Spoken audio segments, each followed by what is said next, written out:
Bismillahirrahmanirrahim. Assalamualaikum warahmatullahi wabarakatuh. Innal hamdalillah nahmaduhu wa nasta'inuhu wa nastaghfiruh wa na'udzu billahi min shururi anfusina wa min sayyiati a'malina. May yahdihillahu fala mudilla lahu wa may yudlil fala hadiya lahu. Wa asyhadu an la ilaha illallah wahdahu la syarika lah. Wa asyhadu anna Muhammadan abduhu wa rasuluh. Allahumma salli wa sallim wa barik wa an'im ala abdika wa rasulika Muhammadin wa ala alihi wa sahbihi wa man tabi'ahum bi ihsanin ila yaumiddin. Para jemaah sekalian, kaum muslimin dan kaum muslimat, khususnya para pemirsa Roja TV dan para pendengar Radio Roja yang semoga dimuliakan dan dirahmati oleh Allah Subhanahu wa taala. Alhamdulillah, Allah kembali memberikan kemudahan kepada kita untuk bertemu dalam kajian ilmiah ini. Mudah-mudahan Allah Subhanahu wa ta'ala memberikan kepada kita semuanya keikhlasan dalam melakukan amalan yang mulia ini.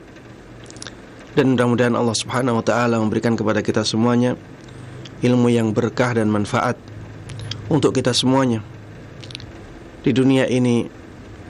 Dan mudah-mudahan ilmu tersebut juga berkah dan bermanfaat untuk kita semuanya di akhirat nanti.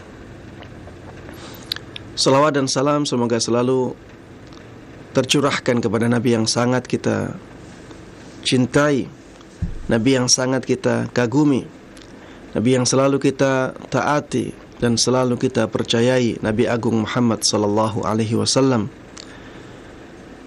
Mudah-mudahan salawat dan salam tersebut juga tercurahkan dan terlimpahkan kepada seluruh keluarga beliau, seluruh sahabat beliau, dan seluruh kaum muslimin yang mengikuti beliau dan para sahabatnya dengan baik hingga hari akhir nanti. Ikhwati wa akhwati fillah, saudara-saudariku kaum muslimin dan kaum muslimat dimanapun Anda berada. Pada kesempatan yang telah lalu, kita sudah sampai pada pembahasan syarat sahnya mengusap khuf yang kita pakai. Dan kita kemarin sudah membahas juga bahwa yang dimaksud dengan khuf adalah sesuatu yang seperti kaos kaki, kegunaannya seperti kaos kaki, menutupi kaki kita, tapi terbuat dari kulit. Sesuatu yang seperti kaos kaki tapi terbuat dari kulit. Syarat sah mengusap khuf adalah ketika kita menggunakan dua khuf tersebut dalam keadaan kita sudah suci dari hadas besar maupun hadas kecil.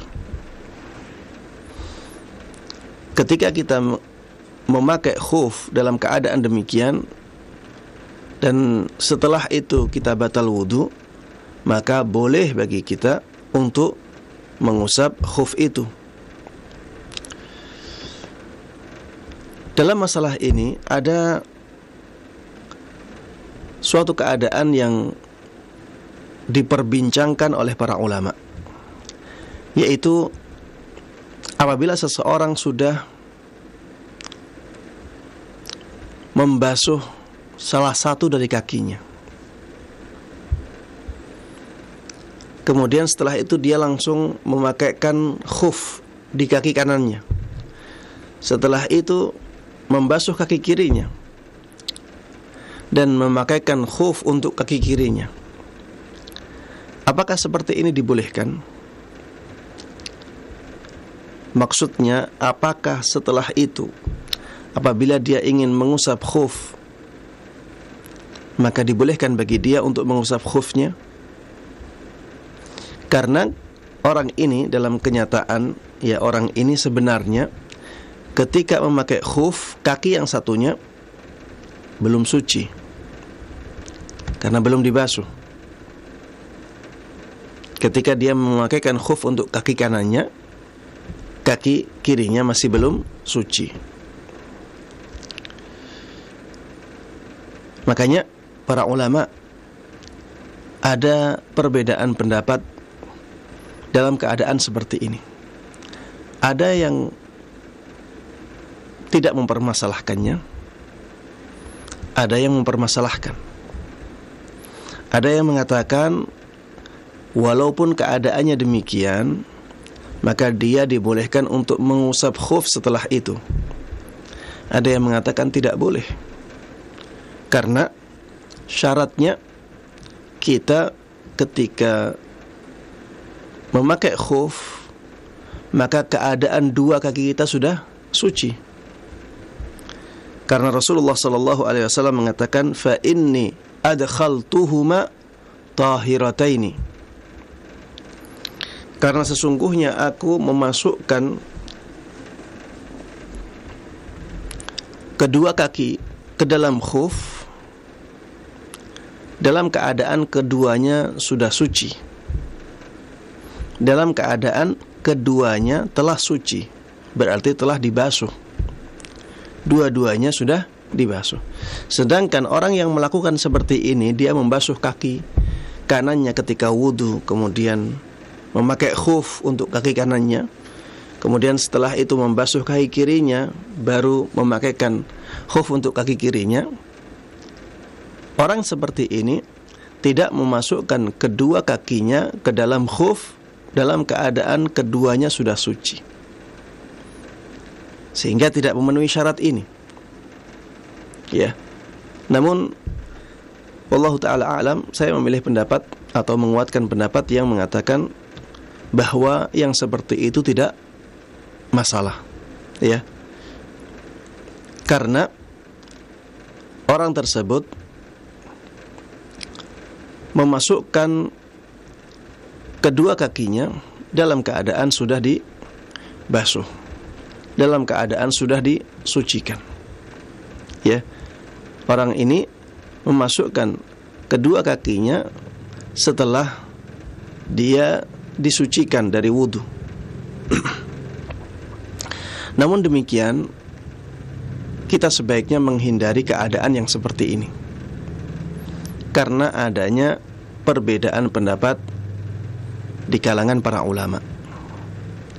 Sebaiknya kalau kita memakai khuf, sebaiknya setelah kita benar-benar selesai berwudu. Ya. Kita selesai berwudu, baru kemudian kita memakai khuf untuk kedua kaki kita. Jangan tergesa-gesa.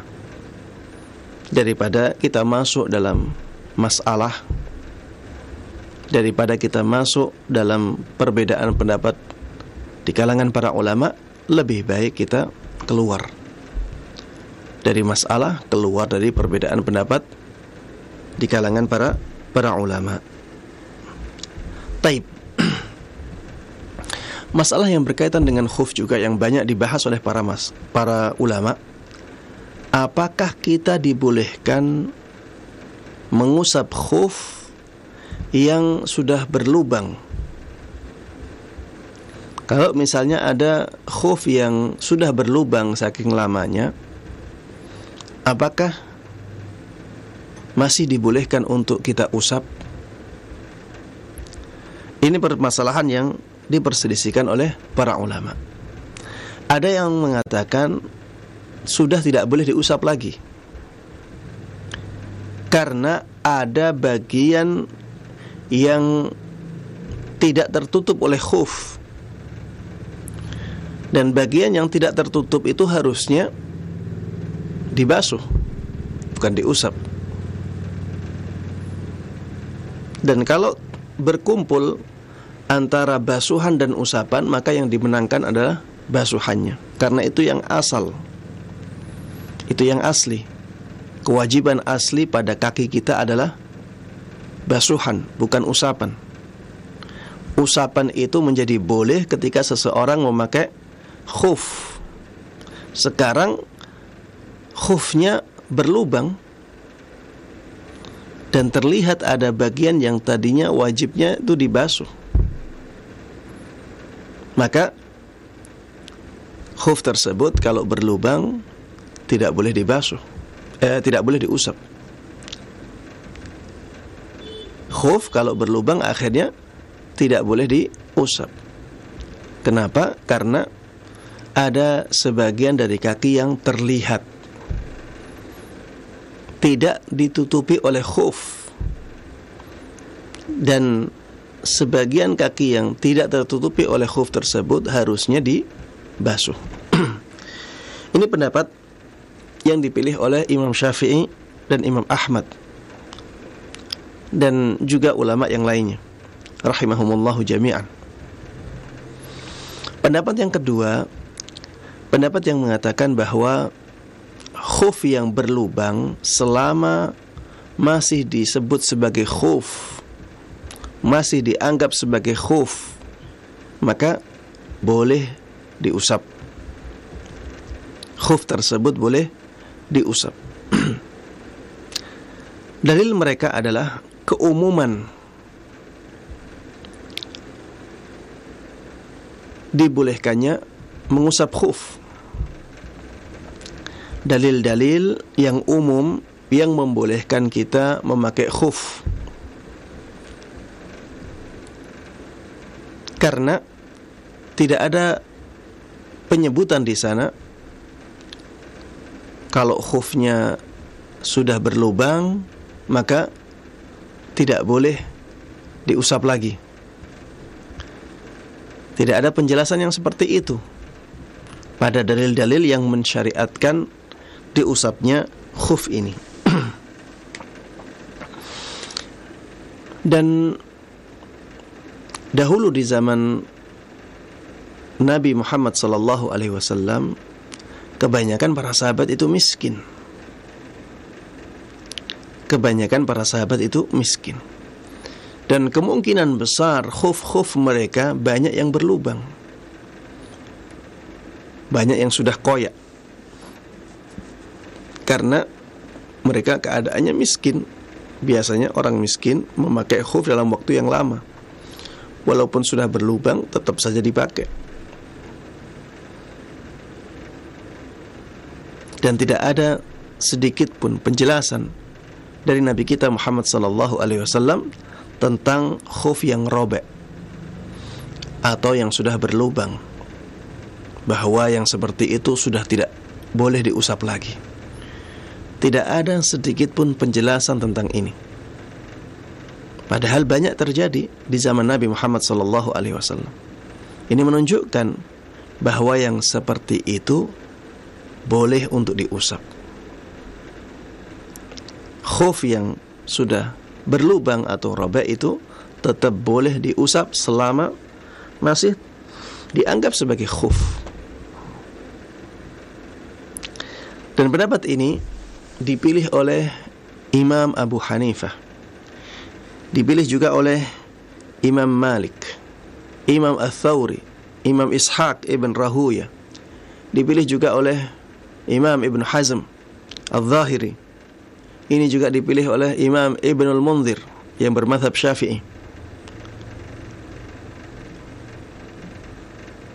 Dan pendapat yang kedua ini ana melihat lebih kuat, karena dalil-dalil yang menunjukkan bolehnya mengusap khuf itu berlaku umum. Tidak ada pembedaan antara khuf yang sudah robek atau berlubang dengan khuf yang masih sempurna. Padahal di masa Nabi kita Muhammad sallallahu alaihi wasallam banyak khuf yang robek atau berlubang karena lamanya dipakai. Wallahu ta'ala a'lam. Para jemaah sekalian rahimani wa rahimakumullah, permasalahan yang selanjutnya yang berkaitan dengan membasuh khuf ini adalah bagian mana yang wajib dibasuh, bagian mana yang wajib diusap pada khuf ini. Apakah bagian atasnya ataukah di bagian bawahnya? Para ulama juga berbeda pendapat dalam masalah ini.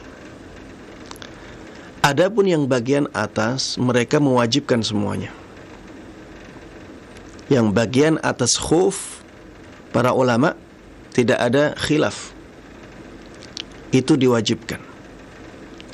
Adapun yang bagian bawah, apakah boleh diusap ataukah tidak, ini diperselisihkan oleh para ulama. Ada yang mengatakan dianjurkan, ada yang mengatakan tidak. Baik, mana yang lebih kuat untuk yang bagian bawah? Maka jawabannya, yang paling kuat dalam masalah ini adalah tidak disyariatkan untuk mengusap bagian bawah khuf. Adapun bagian yang atas, maka itu wajib diusap. Berapa kali usapannya? Jawabannya hanya sekali saja. Karena itu usapan, ya. Dalam masalah wudu, ya, semua yang diusap itu sekali, ya. Semua yang diusap itu sekali. Seperti misalnya mengusap kepala, maka tidak disunahkan untuk mengusap 3 kali. Yang disyariatkan adalah mengusapnya hanya sekali. Mengusap telinga juga demikian, hanya sekali saja. Begitu pula dengan mengusap khuf, ini hanya sekali, tidak disyariatkan untuk diusap sampai 3 kali. Dalam masalah tayamum juga demikian. Tayamum adalah dengan mengusap bagian-bagian tubuh tertentu, ya, mengusap kepala dan mengusap telapak tangan. Itu pun hanya sekali, tidak disyariatkan untuk diusap lebih dari sekali. Baik. Hal ini berdasarkan perkataan sahabat Ali ibn Abi Thalib radhiyallahu taala anhu. Perkataan sahabat Ali ini menunjukkan bahwa yang disyariatkan untuk diusap itu bagian atasnya, bukan bagian bawah. Yang disyariatkan untuk diusap itu bagian atas khuf, bukan bagian bawahnya. Beliau pernah mengatakan, "Lau kana ad-dinu bir-ra'yi lakana asfalul khuffi aula bil mashi min a'lah. Laqad ra'aitu Rasulullah sallallahu alaihi wasallam yamsahu ala zahiri khuffaih." Seandainya agama ini hanya berlandaskan akal saja, hanya berlandaskan logika saja, maka harusnya bagian bawah khuf itu lebih pantas untuk diusap daripada bagian atasnya. Harusnya bagian bawah khuf itu lebih pantas untuk diusap daripada bagian atasnya. Kenapa? Karena yang biasanya kotor itu yang bagian bawahnya.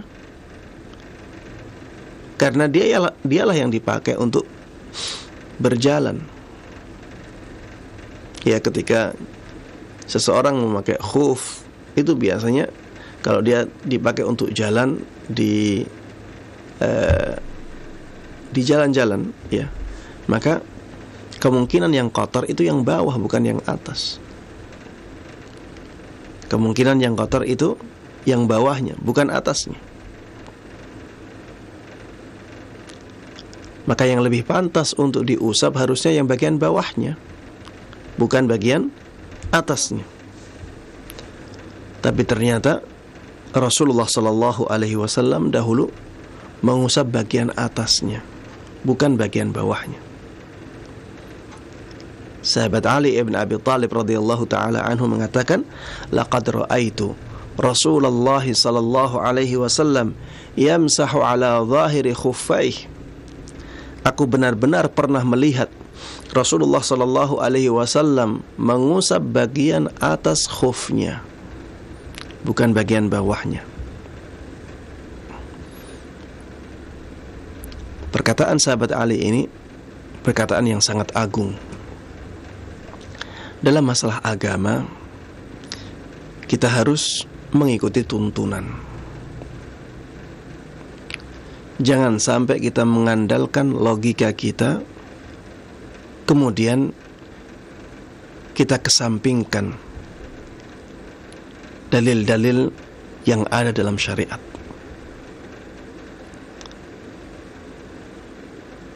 Dalam masalah agama, kita harus berjalan sesuai dengan wahyu. Baik wahyu tersebut berupa Al-Quran maupun berupa hadis Nabi Muhammad sallallahu alaihi wasallam. Disinilah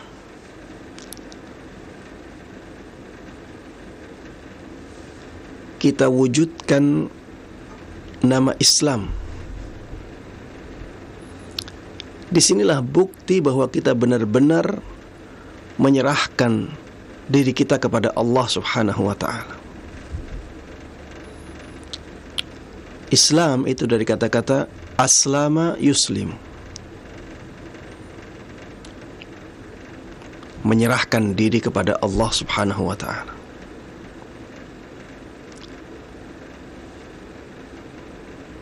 Menerima apapun yang datang dari Allah Subhanahu wa ta'ala, baik dari Al-Quran maupun dari sunnah nabinya.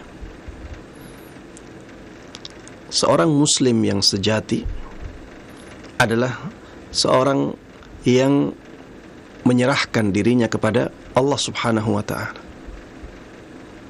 menerima apapun aturan Allah Subhanahu wa ta'ala. Ketika tidak ada aturan, dia boleh memakai logika. Yang lebih baik seperti ini, yang lebih bermaslahat seperti ini. Tetapi kalau sudah ada wahyu, baik dari ayat Al-Quran maupun dari hadis Nabi Muhammad sallallahu alaihi wasallam, maka dia harus tundukkan akalnya. Dia harus kalahkan logikanya. Makanya ada beberapa tuntunan dalam Islam yang akal kita tidak bisa mencernanya, tidak sampai, akal kita tidak sampai ke sana. Dan itu sangat banyak dalam tuntunan agama Islam. Makanya seorang mukmin dan muslim sejati, dia harus tundukkan akal dia untuk mengikuti wahyu dari Rabb-Nya. Dan seorang muslim yang sejati adalah seorang muslim yang menyadari keterbatasan kemampuan dia, keterbatasan akalnya, sehingga ketika akalnya tidak bisa mencerna dengan baik perintah-perintah Allah Subhanahu wa ta'ala, tuntunan-tuntunan Rasulnya, maka dia harus mengikuti sesuai dengan apa yang dikehendaki oleh Allah dan Rasulnya.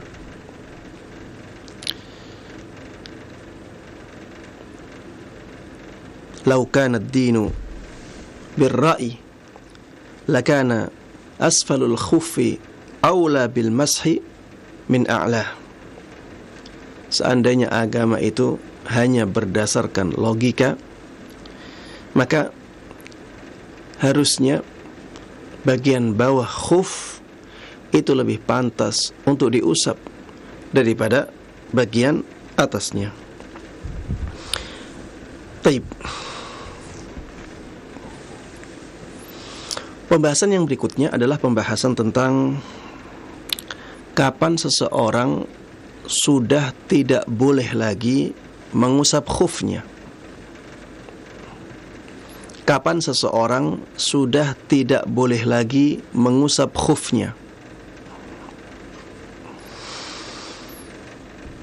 Jawabannya, seseorang tidak boleh lagi mengusap khufnya apabila ada 3 keadaan. Apabila dia berada di salah satu dari 3 keadaan ini. Keadaan yang pertama adalah ketika seseorang junub,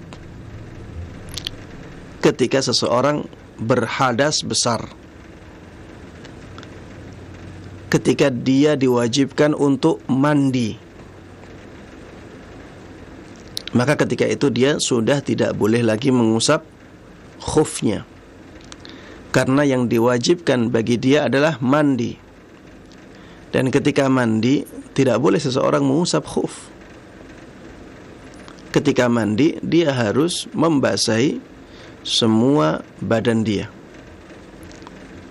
Makanya sudah tidak boleh mengusap khufnya lagi. Hal ini berdasarkan hadis Safwan ibn Assal radhiyallahu taala anhu.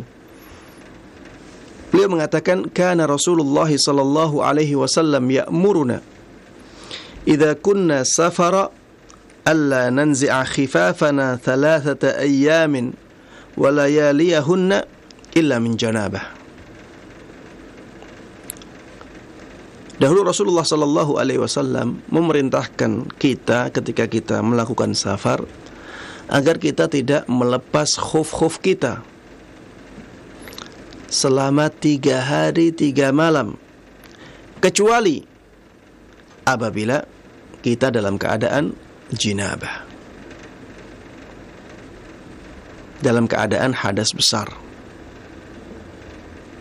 Maka ini menunjukkan bahwa ketika seseorang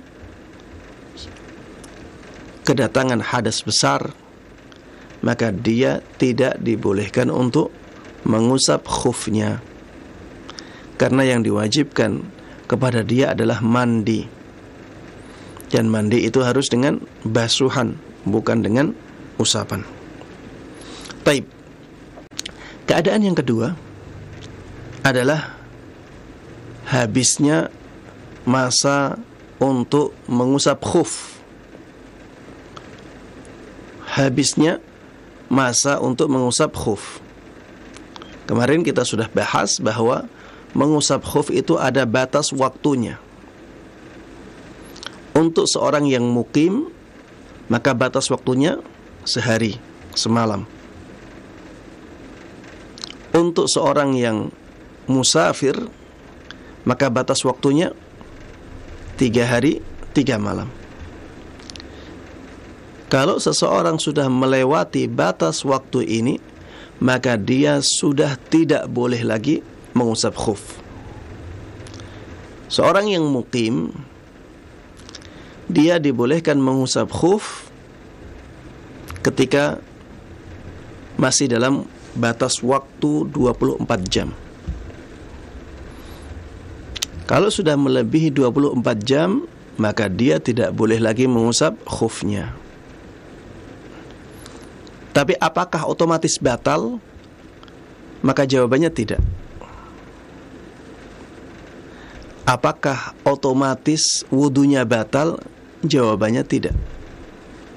Jadi dia sudah tidak boleh lagi mengusap khufnya. Bukan berarti wudunya batal. Misalnya, ada seorang yang mukim, dia bukan seorang musafir. Dia di rumahnya. Dia berwudu, setelah berwudu dia memakai khuf. Setelah berwudu dia memakai khuf. Kemudian kita misalkan wudunya dia di jam 12 siang. Wudunya dia di jam 12 siang. Kemudian setelah itu dia batal wudu lagi, malam dia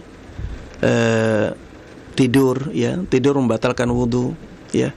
Dia paginya wudu lagi dengan mengusap khufnya, tidak ada masalah. Sampai di jam 12 siang. Sampai di jam 12 siang dia misalnya belum batal wudunya.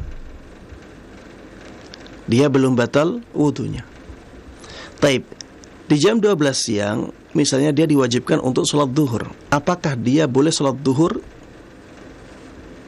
Jawabannya boleh, dengan memakai khuf itu, karena wudunya belum batal. Tapi apakah ketika wudu, misalnya jam 12:01, apakah ketika dia wudu dia dibolehkan mengusap khuf? Jawabannya tidak boleh, karena waktunya sudah habis. Waktu mengusap khufnya sudah habis, tapi dia belum batal wudunya, sehingga dia masih dibolehkan untuk sholat. Tapi kalau wudu dia harus membasuh kakinya. Seorang musafir juga demikian. Kalau misalnya sudah 3 hari 3 malam, maka dia sudah tidak boleh lagi mengusap khufnya. Tapi bukan berarti kalau dia masih dalam keadaan wudu otomatis wudunya batal, tidak. Jadi habisnya masa atau waktu untuk mengusap khuf itu tidak membatalkan wudu, tapi dia menjadikan seseorang tidak boleh mengusap khufnya lagi. Taib. Keadaan yang ketiga, ketika seseorang melepas khufnya dan batal wudunya sebelum memakai lagi. Ketika seseorang melepas khufnya, kemudian dia batal wudunya sebelum dia pakai khufnya itu lagi, maka walaupun waktunya belum habis, dia sudah tidak boleh mengusap khufnya. Karena ketika keadaannya demikian, dia tidak memenuhi syarat untuk mengusap khuf, yaitu memasukkan kedua khufnya dalam keadaan kedua kakinya suci. Fa inni adkhaltuhuma tahiratain. Sesungguhnya aku memasukkan kedua kakiku dalam khuf itu dalam keadaan kedua kakiku suci. Syarat ini tidak terpenuhi ketika seseorang sudah melepas khufnya, kemudian setelah itu dia batal wudunya sebelum dia memakai khufnya lagi. Maka misalnya ya, apabila ada orang wudu di jam 12 siang, setelah dia berwudu dia memakai khufnya, kemudian setelah itu jam 5 dia copot khufnya. Setelah itu jam 5 sore dia copot khufnya dan batal sebelum dia memakai khufnya lagi. Maka apabila keadaannya demikian, dia tidak boleh mengusap khufnya. Berbeda kalau misalnya jam 5 dia copot khufnya, jam 5:30 dia pakai lagi dalam keadaan dia belum batal wudunya, maka dia masih dibolehkan untuk mengusap khufnya lagi.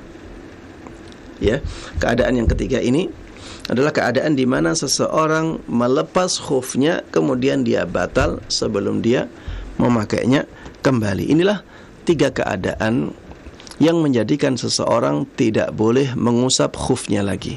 Yang pertama, keadaan jinabah, ketika hadas besar datang, ya. Jinabah ini bisa karena mimpi basah, bisa karena berhubungan intim, ya, iltiqaul khitanain, bisa karena misalnya haid, atau karena nifas, ya. Tidak boleh, ya, ketika keadaannya demikian, ya, seseorang sudah tidak boleh mengusap khufnya lagi. Alasannya karena adanya hadis Nabi Muhammad SAW, yaitu hadis yang diriwayatkan oleh sahabat yang mulia Safwan ibn Asal, bahwa Rasulullah SAW memerintahkannya ketika dalam keadaan safar untuk tidak melepas khufnya selama 3 hari 3 malam kecuali apabila terjadi janabah. Keadaan yang kedua adalah keadaan ketika seseorang sudah melewati batas bolehnya mengusap khuf. Waktu bolehnya mengusap khuf sudah selesai, maka seseorang tidak boleh mengusap khufnya lagi. Tapi kita tadi sudah katakan bukan berarti wudunya otomatis batal, tidak, ya. Pembatal wudu itu ada pembahasan lain. Yang jelas, habisnya masa untuk mengusap khuf itu tidak termasuk pembatal wudu. Tapi dia menjadikan seseorang tidak boleh mengusap khufnya lagi. Dia harus berwudu lagi, kemudian setelah itu memakai khuf lagi, baru dibolehkan untuk mengusap khufnya lagi. Tapi keadaan yang ketiga adalah keadaan ketika seseorang melepas khufnya, kemudian dia batal sebelum memakai khufnya kembali. Taib. Inilah pembahasan yang kita bahas, yang bisa kita bahas dalam kesempatan kali ini. Mudah-mudahan bermanfaat bagi kita semuanya. Mudah-mudahan Allah berkahi ilmu kita, dan mudah-mudahan Allah Subhanahu wa taala menjadikan kita semuanya orang-orang yang bisa menerapkan ilmu yang sampai kepada kita dengan baik dan mudah, dan juga bisa menyebarkannya kepada orang lain. Amin amin ya rabbal alamin.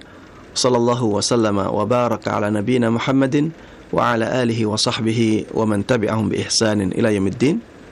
Alhamdulillahi rabbil alamin. Nah, jazakallahu khairan wa barakallahu fikum Ustaz atas penyampaian materi yang sangat bermanfaat sekali di kesempatan ini.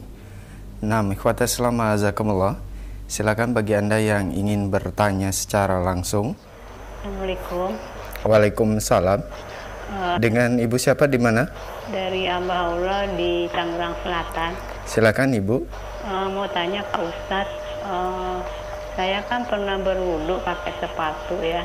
Ya. Tapi sepatu saya itu cuma di depan nutupin, terus yang di belakang kan pakai tali gitu, ya.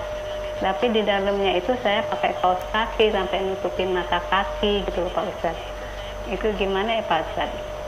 Baik. Nah, terus yang kedua boleh, itu kalau berwudu kita ngelap pakai anduk setelah berwudu, itu gimana ya?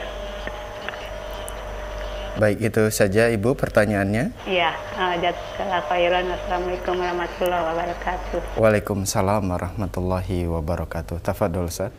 Baik. Ketika seseorang, ya, memakai sepatu dan kaos kaki, ya, memakai sepatu dan kaos kaki, sepatunya tidak menutup mata kakinya, maka sepatu tersebut tidak boleh, ya, tidak boleh diusap. Yang boleh diusap adalah kaos kakinya, karena sepatunya tidak memenuhi syarat untuk mengusap, untuk diusap, ya. Sepatunya tidak memenuhi syarat untuk diusap. Jadi yang boleh diusap adalah sesuatu yang menutupi kaki kita sampai mata kaki. Bisa berupa khuf, bisa berupa sepatu, bisa juga berupa kaos kaki. Dan sepatu dan kaos kaki kita akan bahas untuk di pertemuan berikutnya insyaallah. Ya, yang sudah kita bahas adalah masalah khuf. Dan itu semuanya ya ada syaratnya, yaitu menutupi kaki sampai ke kedua mata kaki. Apabila tidak sampai menutupi kedua mata kaki, maka tidak boleh untuk diusap. Baik, pertanyaan yang kedua adalah penggunaan handuk untuk mengeringkan air setelah berwudu. Apakah ini dibolehkan? Jawabannya boleh, ya, tidak ada masalah. Dahulu Rasulullah SAW juga pernah melakukannya,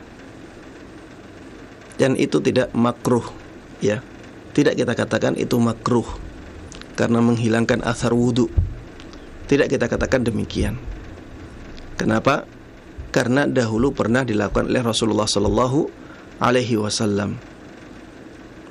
dan sesuatu yang pernah dilakukan oleh Rasulullah SAW tidak kita katakan itu makruh apabila keadaannya keadaan yang biasa, ya, keadaan yang biasa. Rasulullah SAW dahulu pernah melakukan hal tersebut dan keadaan beliau tidak terdesak, ya, tidak sangat membutuhkan itu, tidak, ya, keadaan biasa beliau melakukannya.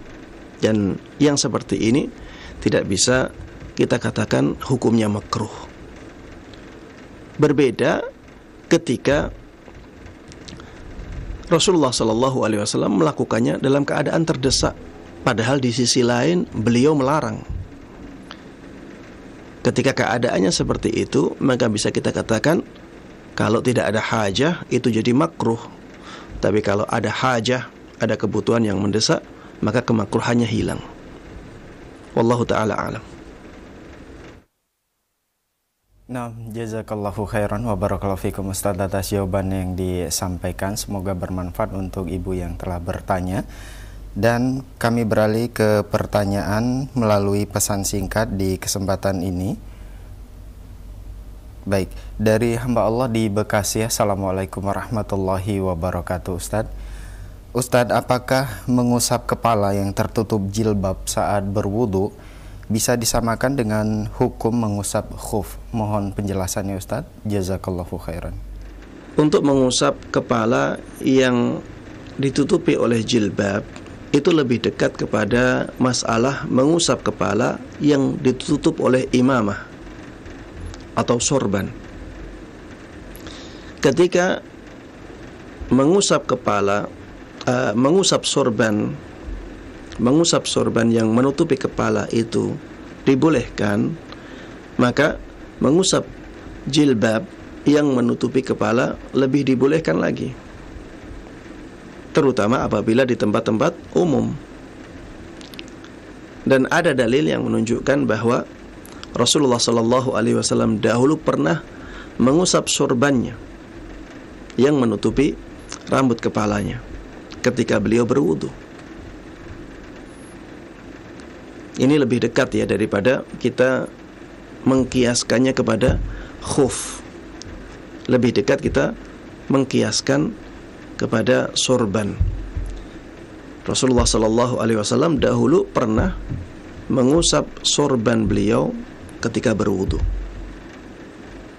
Ketika mengusap sorban ini dibolehkan, maka mengusap kerudung atau jilbab saat berwudu lebih dibolehkan lagi. Kenapa? Karena wanita itu wajib menutup auratnya. Ada kebutuhan yang besar untuk menutup auratnya ketika berwudu di tempat umum.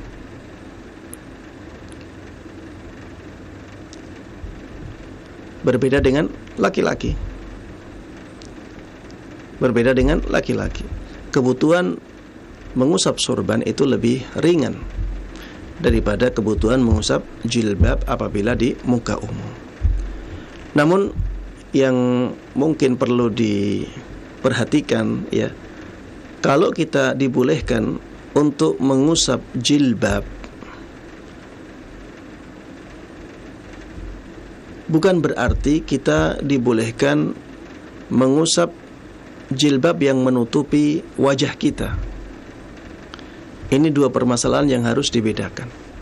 Saat mengusap kepala, kita boleh mengusap jilbab yang menutupi kepala kita. Tapi bukan berarti kita dibolehkan untuk mengusap bagian-bagian jilbab yang menutupi bagian-bagian wajah kita. Karena ya, seorang muslimah yang memakai jilbab, maka ada jilbab, bagian-bagian jilbab yang menutupi bagian wajah ya. Maka tetap harus dibasuh bagian wajahnya yang berada di balik atau di bawah kain jilbab yang menutupi bagian wajah. Tidak boleh yang dibasuh hanya kain yang menutupi wajahnya. Kenapa harus dibedakan?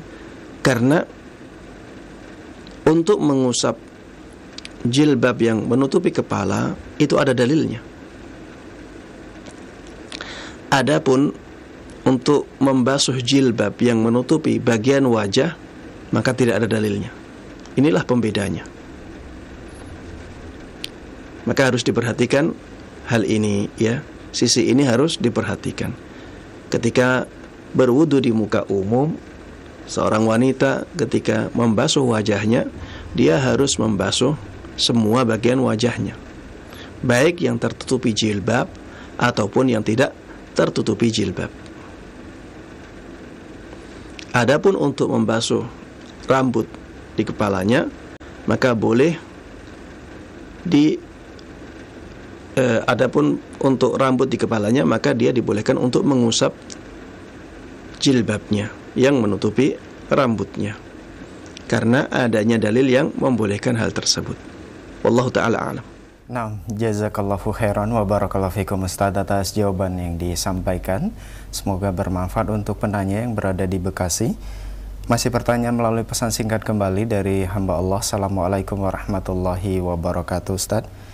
Ada beberapa pertanyaan yang masuk di kesempatan ini. Di antaranya Ustaz, apa perbedaan membasuh dengan mengusap? Dan apakah membasuh berarti airnya harus dikucurkan ke bagian yang dibasuh? Dan mengapa pada saat mengusap khuf yang diusap bagian atas tidak bagian bawah, karena bagian bawah yang kotor? Mohon nasihatnya dari Ustadz. Jazakallahu khairan.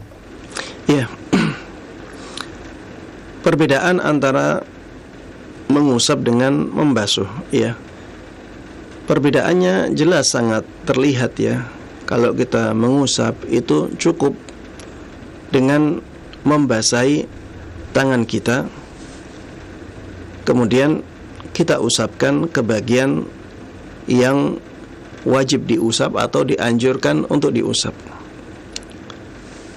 Tidak harus airnya banyak, tidak harus banyak airnya, tapi cukup ya dengan sisa air yang melengket atau yang berada di tangan kita, yang tertinggal di tangan kita, kemudian kita usapkan. Perbedaan lain dalam masalah usapan, maka air tidak harus mengenai semua bagian tubuh yang kita usap, tapi kita cukup menjalankan tangan kita, ya meratakan tangan kita ke bagian-bagian tersebut. Misalnya ketika mengusap kepala, ya kita jalankan tangan kita ke seluruh kepala kita. Walaupun nantinya ada bagian-bagian dari kepala kita yang tidak terkena usapan, maka tidak ada masalah. Tidak seketat basuhan. Tidak seketat basuhan. Begitu pula ketika mengusap telinga. Ketika mengusap telinga, kita berusaha untuk mengusap semua telinga kita, tapi yang jelas di sana ada bagian telinga yang tidak terkena usapan tersebut, maka tidak ada masalah, karena itu usapan. Begitu pula dengan mengusap khuf. Kalau kita mengusap khuf bagian atasnya, tidak harus semua bagian atas itu terkena usapan kita, tapi cukup kita menjalankan tangan kita ke atas khuf kita. Kalau ada bagian-bagian yang terlewati, maka tidak ada masalah, lebih ringan. Kalau basuhan, maka airnya harus lebih banyak. Ya, basuhan airnya harus lebih banyak. Tidak harus airnya dikucurkan kemudian mengalir, tidak harus ya. Tapi bisa jadi air tersebut disemprotkan, tapi airnya banyak ya. Airnya banyak, benar-benar basah. Benar-benar basah. Kalau usapan ya, bisa jadi tidak terlihat basahnya. Bisa jadi tidak terlihat basahnya. Kalau basuhan itu harus terlihat basah. Ini perbedaan antara basuhan dengan usapan. Dan dalam masalah basuhan, semua bagian yang dibasuh harus terkena air. Ini persyaratan yang lebih ketat dalam masalah basuhan. Seperti misalnya ketika kita membasuh wajah kita, maka semua bagian wajah harus terkena air. Ketika kita membasuh tangan kita, maka semua bagian tangan harus terkena air. Ketika kita membasuh kaki kita, maka semua bagian kaki yang wajib dibasuh harus terkena air. Makanya Rasulullah SAW ketika melihat ada orang yang meninggalkan sebagian kecil dari kakinya, dari tumitnya yang tidak terkena air, beliau mengatakan, wailun lil a'qabi minan nar. Sungguh celaka tumit-tumit yang tidak terkena air, dia akan masuk neraka. Ya, celaka bagi tumit-tumit karena akan terkena api neraka. Itu dikatakan oleh Rasulullah SAW ketika beliau melihat ada beberapa tumit yang tidak terkena air, dan tumit itu bagian kecil dari kaki. Dalam masalah basuhan, persyaratannya lebih ketat ya. Semua yang dibasuh harus terkena air ya. Dan yang dibasuh itu harus benar-benar basah ya. Harus benar-benar terlihat basah, berbeda dengan usapan. Wallahu taala a'lam. Nah, pertanyaan yang berikutnya tadi Ustaz berkaitan dengan mengusap khuf, mengapa yang diusap itu hanya bagian atas saja, tidak bagian bawah, sementara yang kotor itu di bagian bawahnya, Ustaz? Mohon nasihatnya. Iya, inilah yang dikatakan oleh sahabat Ali ibn Abi Thalib radhiyallahu taala anhu, "Lau kana ad-dinu bir-ra'yi lakana asfalul khuffi aula bil mashi min a'la." Seandainya agama Islam ini hanya berdasarkan logika saja, maka harusnya bagian bawah khuf itu lebih pantas untuk diusap daripada bagian atasnya. Itulah syariat Islam. Syariat Islam mengajarkannya demikian. Maka kita harus melakukannya sesuai dengan tuntunan. Walaupun kadang-kadang logika kita tidak sampai ke sana. Kita harus suudzon kepada logika kita dan husnudzan kepada wahyu Allah Subhanahu wa ta'ala. Dan banyak ya sisi-sisi Islam yang tidak bisa kita cerna dengan akal kita. Ya seperti misalnya di dalam sholat, kenapa hanya 5 kali? Ini tidak bisa kita cerna dengan akal kita. Kenapa harus 5 kali? Kenapa tidak 4 kali saja atau 3 kali saja? Cukup 3 kali subuh, zuhur, sama maghrib. Kenapa tidak seperti itu? Atau kenapa tidak 9 kali saja? Maka dalam keadaan yang seperti ini, akal kita tidak bisa mencernanya dengan baik, maka kita katakan, kita tinggalkan akal kita ketika itu, dan kita ambil wahyu Allah Subhanahu wa ta'ala. Kita mengikuti jalannya wahyu. Sama dengan bentuk sholat kenapa seperti itu? Kenapa bentuk sholat itu ada rukuknya?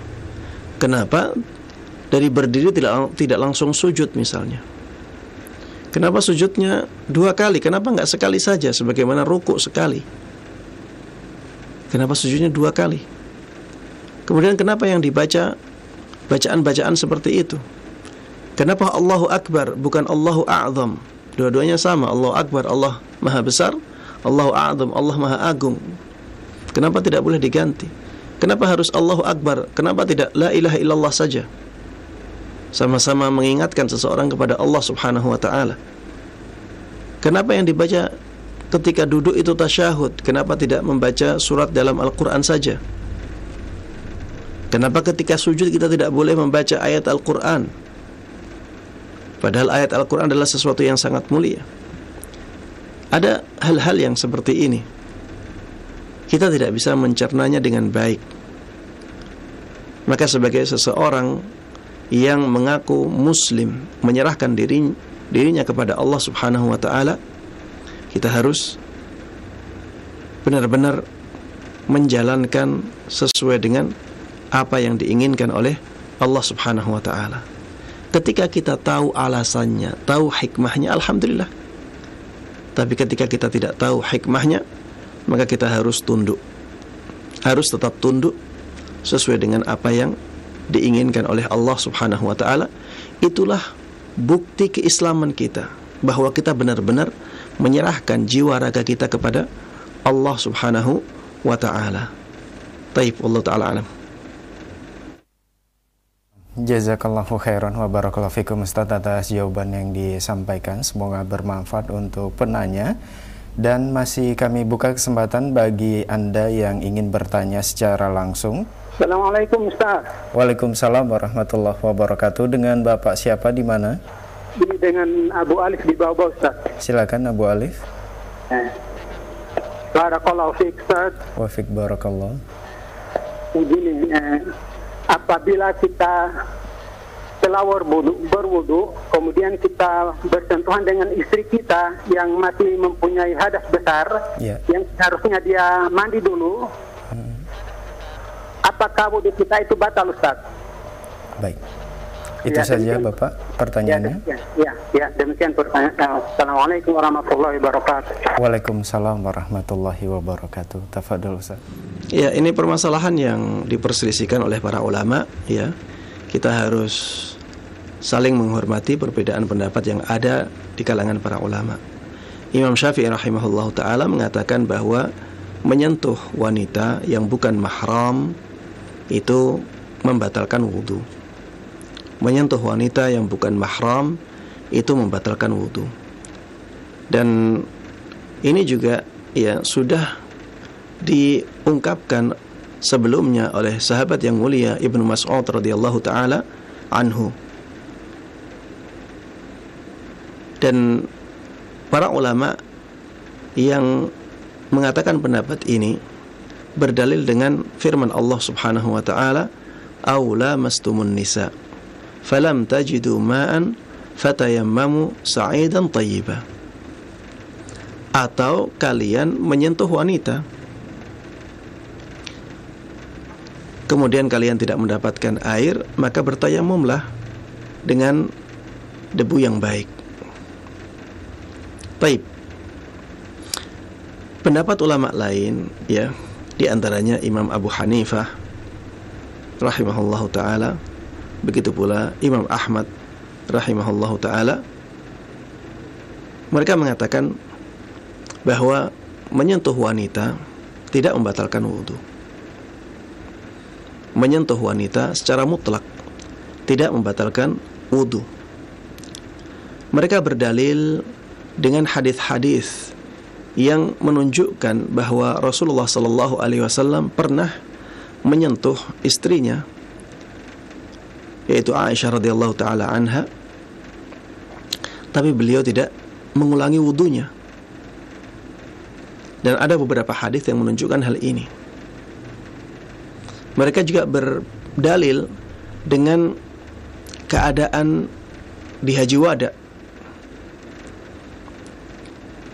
ketika itu kaum muslimin sangat ramai, sangat banyak yang tawaf di Baitullah, dan kemungkinan tersentuh,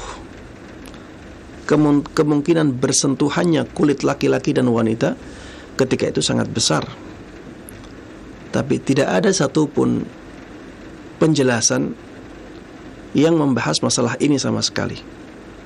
Tidak ada satu dalil pun yang menjelaskan masalah ini sama sekali.